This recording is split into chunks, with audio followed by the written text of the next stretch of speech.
and welcome to another episode of Baranov TV, designed to demystify the world of accounts and tax and to help your business grow.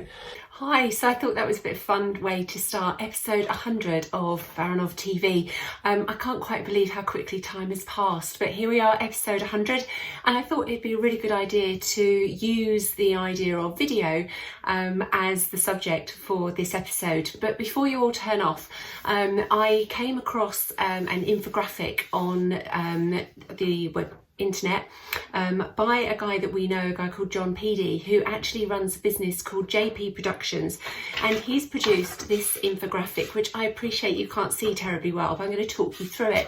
And it's actually, what he's done in the infographic is he's explained the benefits and different uses of video and the types of video you need in your business, which is, funny enough, the heading of the infographic. And he takes you through 5 different sections. But the overwhelming point of the infographic is that 84% of people say that they've been influenced to buy either goods or services based on a video that they've watched produced by a brand. So the 5 areas that John talks about the videos that you need in your business are lead generation. So he mentions vlogs, social posts and promotion in that section.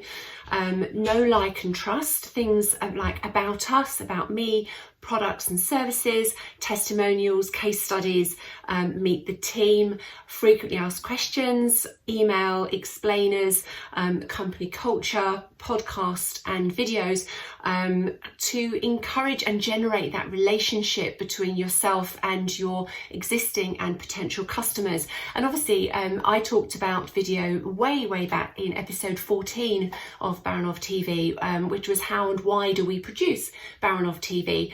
And one of the things I talked about in there was the importance for us of Baranov TV in building the relationship with you, our audience. John goes on to talk about lead conversion as a really good way of using video, and he talks about using videos for online courses, for landing pages, for offers, for a series of videos, and we've done a few of those over time, sales presentations, teasers, events, launches. He then talks about the potential use of video internally, which might actually be a really good way to start using video, to start working out how to do them. And then they're not actually public facing, so hopefully you'll feel a little bit more confident a little bit more quickly. So he talks about using video for internal videos for around staff training, quarterly updates, company culture, onboarding for your customers and clients, process recruitment, to give your potential recruits a really good taste of what they're letting themselves in for, what they're actually inquiring into, press releases as well. And then he talks about using them and the benefits of using them within your customer journey. So things like, as mentioned before, onboarding, instructions, updates, thank yous within your newsletter. So similar to what we send out Baranov TV on to our contact list on a Friday. Event videos behind the scenes, and for customer support. So I will make sure that this infographic is available as a download, and I'll attach it to the emails when I send these out.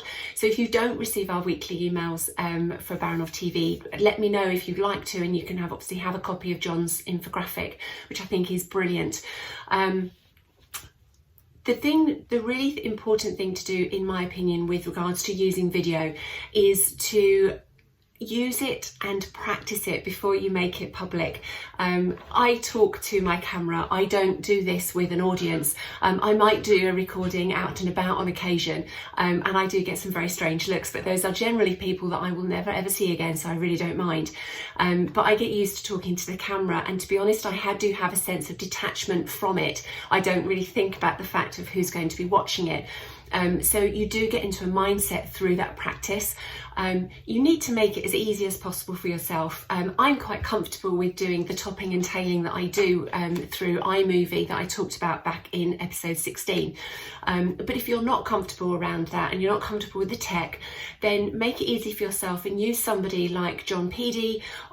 There's guys on LinkedIn. There's lots of suppliers out there that can do the recording for you. There are apps that you can use like Teleprompter that I use for some of the more technical videos that we do, that actually give you a script on the screen right next to your camera, so it doesn't interfere with you looking at the camera. but it just does make sure that you cover off all the points that you want to. You can use an editor like John. You can find video editor on Fiverr, which is who did the beginning of this episode for me, which was obviously just a little bit of fun. But it depends on what level of quality you want. These are just filmed on my iPhone, but if you want something super glossy, then you need a professional videographer to come in and do that for you. And they will talk you through, they'll help you script, they'll talk about camera angles and different cameras and all of those sorts of things. I would suggest you start small, keep it brief and to the point, and a subject that you know really well, because then you won't be worrying so much about the script. And the absolute must these days, if you are going to make that video public, particularly on social media, is to make sure that you use captions.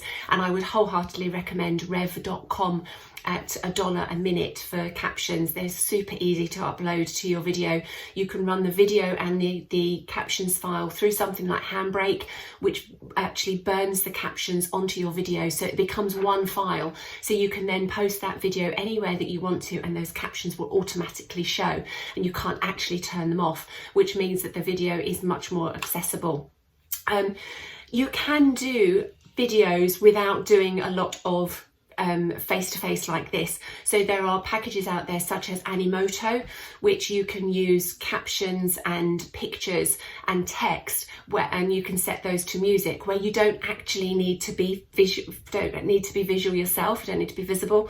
There are things like BombBomb that you can use, which are one-to-one videos, where you record a video on your phone and you send it out to one individual, and you can track that. That's really good. We use that occasionally through the business.